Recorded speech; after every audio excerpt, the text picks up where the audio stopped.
I, 28, female, have been married to Greg, 30, male, for the past 3 years. Before that, we were together for another 3 years, so we've actually been together for almost 6 years now. We met each other through friends and hit it off instantly. And so far, we've had a good relationship, and I did not think that he had any reason to be unhappy with me. Things between us have only been weird for the past couple of months after he took a job out of the state earlier this year. We live in Alaska, but about 10 months back, he told me that he had been offered a really big project in Pennsylvania, and he chose to tell me about it a week before he was supposed to leave. He confessed to me that he had been offered the project and he had already signed all the paperwork and stuff to take up that job before even discussing things with me, and he had not brought it up until the last minute on purpose. The reason for that was because during our second year of being together, there was a certain period of time of around 3 months. We had to do long distance because his grandmother was really sick, and him and his family had flown down to London to visit her and be beside her during the last months of her life. And he had told me that he would be gone for 1 week. But that turned into 3 months, and it happened to be really difficult for both of us. So I was a bit skeptical about the long distance. But that was different because that had just been during the second year of us being together. But now we had been with each other for so long and we were literally married. So I felt like he should have at least discussed things with me. It's not like I would have said that he shouldn't go. Because, of course, if it was a big business opportunity, he should have taken it up. And I never would have stopped him from doing something that he wants to do. The only thing that I thought that I deserved was a discussion at the very least. Anyway, I did not want to fight with him and make this a big deal before he was supposed to leave, so I did not tell him how disappointed and hurt I was at the time, and spent the last week before he left trying to come to terms with the fact that for the next 10 months, I would have to be completely on my own. And I know that as a grown woman, I should be fine with these things, but it was still a very daunting thought. I did not let any of that show, and I sent him off quite happily because I wanted him to feel good about his decision and not want him to worry about how I'd feel. After he was gone, it was hard for me to adjust because I hadn't even had any time to mentally prepare myself, which I would have had if he had told me about it earlier. But eventually, in a few weeks, I got into the groove of living by myself. We would get on phone calls almost daily for the first few months, but then something changed and he started giving me the cold shoulder. After around 3 months, he started acting very weird. Our calls were less frequent. He started leaving me on read for hours, and I just couldn't figure out what was going wrong. I kept trying to get him to talk to me, but he would just insist that he was busy and exhausted from work, and that was it. He did come to visit me around the fourth month, but even when he came back, I felt like, in spite of him being with me, he was not really there with me. And he just came back for 2 days, and even during those 2 days, he was on his phone half the time, and I was very upset about that. I had thought that things would improve after his visit and we'd be able to do better after he came to see me, but that did not happen. And after 6 months of being apart, I finally decided to call him and confront him about his weird behavior. And I told him that I was feeling very sidelined. I thought that he would care about my feelings, but instead, we got into a really bad fight on the phone, and he told me that I was being too insecure and needy, and that apparently this was just how I had been behaving the last time, and was exactly the reason why he hadn't told me that we would have to go through a long distance relationship, because he knew that I would freak out and start getting needy again. That wasn't true, because the last time that we were doing the long distance thing, it was both of us who were suffering and not just me. His aunt used to live in England, so There was also a time difference that we had to deal with, and both of us were feeling weird at that point in time, the last time that this was happening. So it was very unfair of him to put it all on me. And after that, I decided that I was not going to put an effort into talking to him, and I was very hurt. But 2 weeks after that fight, he came to visit me again, and we were able to sort things out. I thought that things would finally start going back to normal, but after he went back, I received a huge shock when a friend of mine contacted me to tell me that she had caught him having an affair and even had photographic evidence. This friend of mine had been in Pennsylvania to visit her husband's family since he was from there, and they had been at a restaurant when she saw Greg cheating. Thankfully, he had not been able to notice her, and she had sneakily managed to capture some pictures of him, which were undeniable proof of him cheating. He was sitting in a booth with his girlfriend, getting cozy with her and snuggling in a very public place. I thought it was disgusting, not just because he was cheating, but it was just so weird to be doing things like that at a restaurant. Anyway, I couldn't even bring myself to believe it when I saw those pictures for the first time. And when I called up my friend to ask her what this was all about, she finally confirmed the news for me, and I was in denial for a few days. I thought about confronting Greg, but I knew that he would also just deny it, and was no point in doing so. I just did not know what to do, and I couldn't even work because I was so heartbroken. I couldn't bring myself to tell anybody about it because I felt like I was a fool. And for some reason, I was ashamed of myself, as if any of this was my fault. But after almost 2 weeks of mourning, I decided that I was going to get my life sorted out. During those 2 weeks, any time that my husband would text me, I would pretend like everything was normal and try really hard not to let anything show. He was not calling me anymore. And even when he would text, it would feel more like he was doing it out of obligation rather than because he actually wanted to.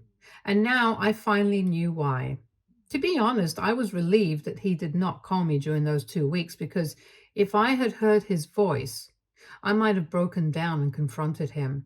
However, I did not do that, and I started getting my life in order because I knew that I was going to leave. I started separating my finances, and when he asked about it, I just made up some excuse about creating a new account in a different bank for better credit or something, and he bought it. Within a few days, I had even packed up all my things and had moved into a new apartment. But whenever my friends and family would ask if they could come over, I would meet them at my old house so nobody would get suspicious. For the past 6 months after I had found out about his affair, I had been trying really hard to make everything seem normal, and I did not let anybody realize that I knew what was going on with Greg. Even the friend who had told me about the affair in the first place, I had requested her to keep quiet about it because I didn't want this to reach other people. And she respected what I had asked her. I had something huge planned in mind, and last week I finally got to put it into action. Around 3 weeks ago, Greg finally told me that he had been able to wrap up the project and was coming back home. When I heard that, I was thrilled because now I could finally throw him a homecoming party that he would never be able to forget. So as soon as he told me that he was coming back home, I started planning everything. And I even told him that when he landed, I wanted him to come straight to the hotel that I had booked and not go home. He tried to argue with me and said that he would be too tired and stuff, but I told him that I was not going to take no for an answer and basically just forced him to come directly to the hotel after his flight landed because I did not want to waste any time. I convinced him that this was going to be a big surprise for him, and eventually I got him to agree. Then I invited all his friends, family, and co-workers to the party that I was throwing in his honor. Most of them agreed to attend, and the ones that didn't, I convinced them to be present on FaceTime because I said that this was really important for me. I even invited a few of my own friends and family because I wanted them to know what was happening. Finally, last week, I had the party and it was a total success. The guests had already arrived by the time that his flight had landed, and we only had to wait for around 15 minutes for him to show up at the hotel, since I had picked one that was closest to the airport so we wouldn't waste any time. When he showed up, everybody was thrilled, and a lot of hugging and crying from his family and some of his friends. They were really happy and welcomed him warmly. And I was the last person to go up to him and hug him, and I even gave him a peck on the cheek. Then I moved on to the speech that I had been preparing for and talked about how long we had been married, how great our relationship had been, and how much we loved each other. And throughout all of it, he had a really sweet smile on his face, but he did not know what was about to come. Towards the end of my speech, I announced that even after all of this, after going through so much together and in spite of being together for so long, Greg had still found reasons to cheat on me.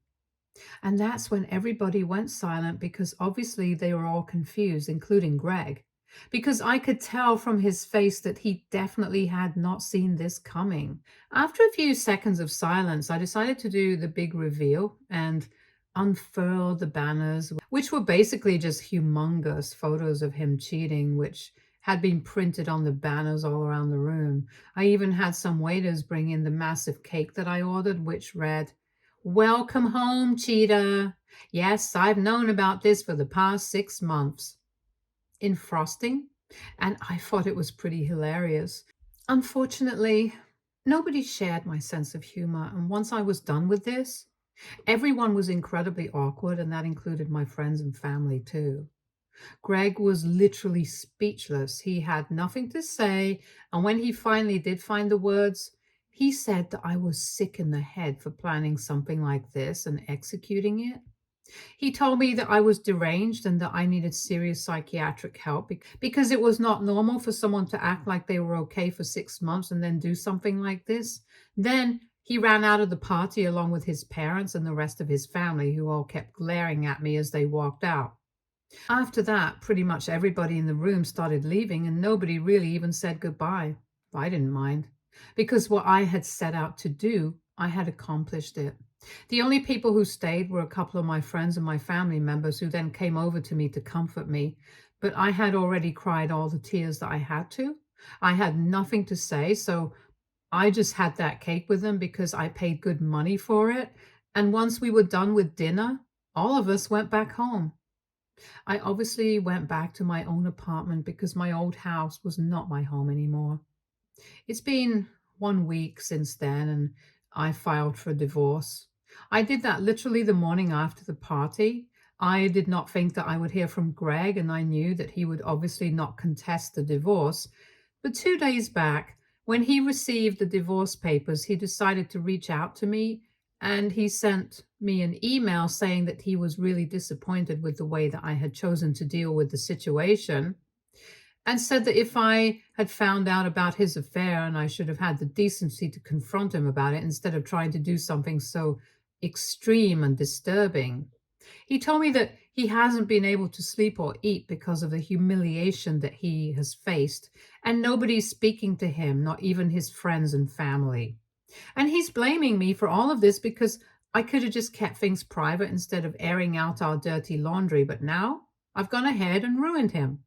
So AITA for throwing a homecoming party just to expose my cheating husband. Update 1. So before I begin, thank you so much for all the comments. I had no idea that people would actually be so appreciative of what I did. And that was really cool of you guys. Now that the party's over and everything that I had been planning for the past couple of months is done, the reality of the situation is kind of settling in. My marriage is actually over and I'm really getting a divorce. It's been 1 week since the party and I feel strange, but in a good way, to be honest. I think I've made my peace with the fact that my marriage is over. I did that really long back, and now it's just the legal formalities that are left to be dealt with. My friends and family have been really supportive of me, and I am very grateful for that.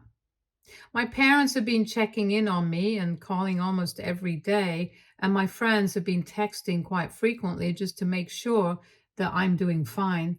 And I appreciate that, but I don't understand why Greg is also trying to check on me. After he had sent that last message, I had blocked him everywhere. But now he has created a new account on social media just to text me, and I haven't blocked that one yet because I'm curious as to what's going to happen with that. He keeps texting me, asking me if I'm doing fine emotionally or not. He also keeps telling me that he's going to sign the divorce papers in a couple of days before that.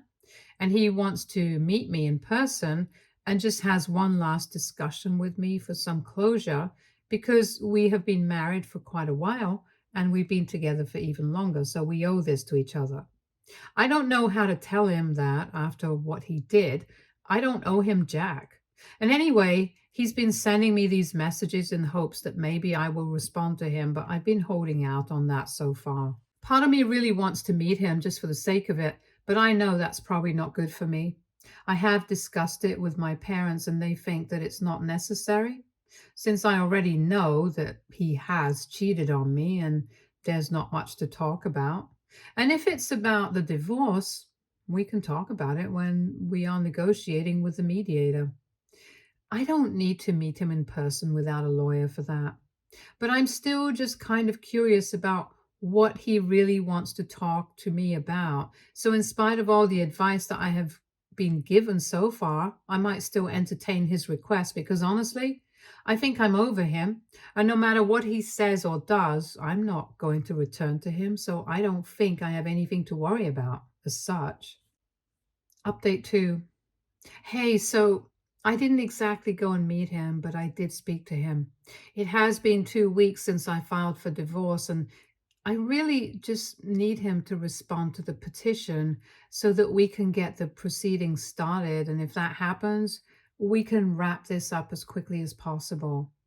And just for that, I texted him back on the account that he was messaging me from and told him that I did not want to see him in person, but he could call me.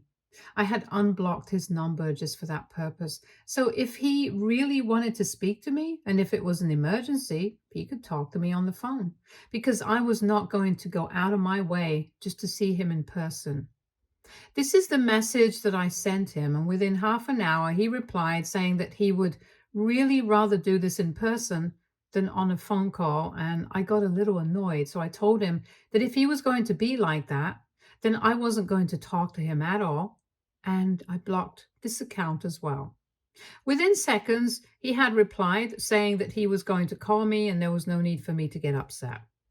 It was very weird for me that he was still talking to me in the same way that we used to speak to each other before all of this happened. But anyway, he then proceeded to call me, and when we spoke, he told me that he just wanted to apologize for everything that had happened and that he had never meant for me to find out. He explained to me that while he was living away, he had discovered that his ex from high school was also living in the same city, and she had asked him to meet with her several times, and he had declined. But then he just got so lonely there without me that he couldn't help but agree to meet her. He did not actually have any intention of cheating on me at first and claimed that it just happened out of the blue.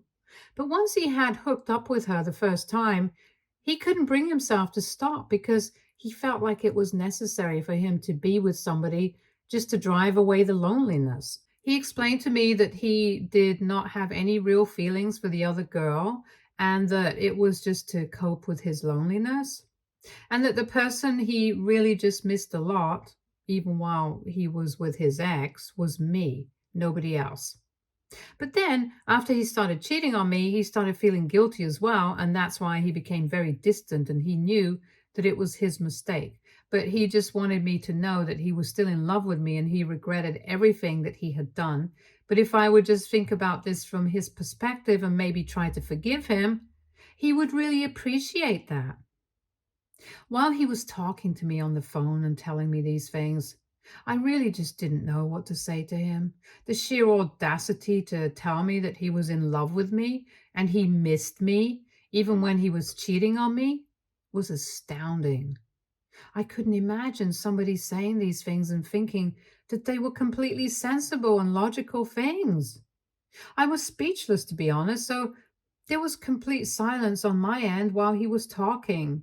I was feeling angry, obviously, but I was also feeling amused that he thought that this was going to work and that I was going to cancel the divorce and move back in with him. So I let him talk for a while, and then when he finally went silent, I just said one word, okay. And then I hung up on him abruptly without even giving him a chance to process what I just said. I think it was the perfect response for him because that's really how I felt about whatever he had said. He had said whatever he wanted to tell me, and I was okay with it. Fair enough, right? He had just confessed that he was still in love with me. It was not necessary for me to feel the same way about him. And if he really loved me, he would understand that and also not have cheated on me. Anyway, I think it was a very satisfying line, and after that phone call, I blocked him immediately so that he wouldn't have the opportunity to speak to me again. Now, I'm not going to lie, I was low key proud of myself for dealing with it like this without any drama or any confrontation. So, after that conversation, I called up my friends and I told them about what had happened, and we had a really good laugh because I'm sure that Greg had been expecting some lengthy conversations and a heart to heart discussion about what to do in the future. Well, sorry to burst your bubble, babe, but if you cheat once, you're always going to be a cheater, and I don't need to forgive you for anything or even take into consideration the fact that you still claim to love me. And right now, the only thing that I'm kind of confused about still is why exactly he had wanted to get back together with me and said such things. He looked pretty happy with the other girl in the pictures that I had received, so that part did not make sense to me. Either way, it doesn't matter anymore since we are done, and I'm just hoping that the divorce comes through soon. Update 3. So it has been 3 days since I last spoke to Greg, and today I found out that he has finally responded to the petition. He is not going to be contesting the divorce. He has also agreed to certain terms of the divorce, but he believes that he should get to keep the house as it is and not be taking anything with me. I don't think that it's fair because most of the decor of the house and some furniture items were purchased by me and they're quite expensive. We have a couple of paintings and art installations that I want to keep for myself, which are in his house right now. So we are going to meet with the mediator for that and see how it goes. I'm hoping that it works out in my favor as well. And he's already cheated on me, and I don't think he should get to keep the art in his house as well. Anyway, that's the only bone of contention between us right now. But apart from that, he has agreed to most of the terms, and my lawyer and I are setting up a meeting with the court appointed mediator in a couple of days. I just want to get this over with as quickly as possible because right now, I just want to move on with my life and avoid the drama. The past couple of months have been draining to say the least. I've also been hearing gossip that he has quit his job and has moved back here, which might explain why he did not want to get divorced, because that would also mean spending a lot of money on the lawyer. And he probably wants to save right now. My friends have heard a lot of gossip that he has been planning on starting a new business, and that's why he's come back after quitting his job. But now, because of the impending divorce, all of his plans have been put on hold, and he's really upset about it and can't stop talking crap about me. Good for him and good for me too. I think I made the right choice by not giving him the chance to speak to me in person because I am kind of soft hearted. If I had seen him in person, then it might not have been as easy as it was for me to outright reject him, and I might have melted a bit. I'm just glad that I chose to have the conversation on a phone call and avoided the puppy eyes. I'm also thankful that I don't have to worry about money like he does because I've just been promoted at work, and that was just what the doctor ordered. I'm thinking about having a little get together at my house for my close friends, just so we can celebrate this and also my independence. It's been a while since the party, and well, that event was not exactly for us to enjoy, but now I feel like I need a breather and I have an occasion to celebrate, so why not? Update 4. Hi, so a couple of days ago, Greg and I finally met with a mediator. The first meeting went well enough, but that's not what I'm going to talk about here. After we were done, we were leaving and I was heading towards my car when I realized that his car was parked a little distance away.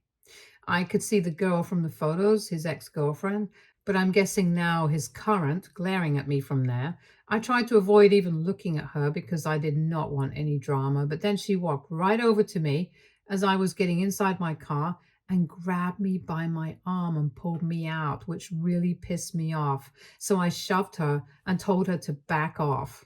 Things got a little heated, and she told me that she couldn't even imagine why Greg had been with me in the first place, since I was as ugly as I was stupid. She then, out of nowhere, brought up the fact that I was partying while Greg was suffering and said that I should be ashamed of myself. She was referring to the house party that I had a couple of days back to celebrate my promotion at work, which had nothing to do with Greg because we didn't even talk about him there. But she had just assumed that it was about him. I can't blame her. I mean, the poor thing is probably just as narcissistic as my ex. Anyway, I told her to leave me alone and flipped her off, but she thought that it would be a good idea to push me and get physical. We got into a bit of a brawl, and Greg had to intervene and pull us off of each other. I'm happy to say that I got a few scratches on her face, but she was able to slap me once. My lawyer was standing nearby and had the good sense to call the police, and when they showed up, I immediately decided that I wanted to press charges. So that's what I did, and all of the other people who had been standing by also agreed that she was the one who initiated the fight, and I was just defending myself. As she was being taken away, I told her that she would probably be better off not defending a man who had still been trying to get back with me until a few days back. And if she wanted to, she could have my leftovers, but I would not recommend it to anybody. She was glaring daggers at me, but also looked confused when I said that. The last thing that I remember is Greg screaming at me for ruining his life, but I didn't hear much of his rant because I just got in my car and drove back home. Now, whatever happens is their problem. Stay tuned for more stories from our girl relationships.